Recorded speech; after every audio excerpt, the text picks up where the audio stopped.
Namayagpag ang top 2 teams ng PBA na Magnolia Hotshots at Phoenix Fuel Masters sa doubleheader ng pambansang liga nitong Miyerkules ng gabi sa Smart Araneta Coliseum.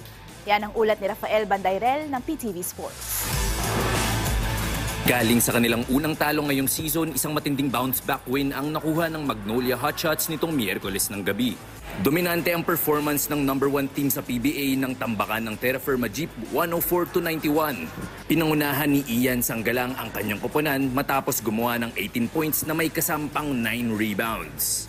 Sobrang saya ko na una hindi ko naman iniisip na mag-best player eh. Ang gusto ko lang naman makabalik ako, makapaglaro ako ulit, makabalik ako sa trabaho ko dito sa team na to and makatulong ako.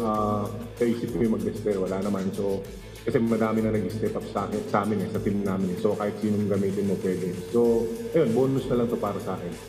Dahil dito, nanatili ang Hotshots sa tuktok ng standing sa kanilang kartadang 8-1. Samantala, tuloy-tuloy ang pagpapasiklab ng Phoenix Fuel Masters. May 6 na sunod na panalo na ang Phoenix kasunod ng 113-104 victory kontra Northport Batang Pier. Bida sa nasabing laro ang import na si Jonathan Williams III dahil sa malahalimaw niyang 38 markers, 19 boards at 9 dimes. I want to take my hats off to Northport. They came out with a great game plan, executed game on, and they pretty good team. I respect them, and they have a great game plan. Susunod na makakatapat ng Magnolia ang Converge Fiber Xers sa Sabado, habang makakaharap naman ng Phoenix ang San Miguel Beer sa araw ng Pasko. Rafael Bandairel para sa Bayan.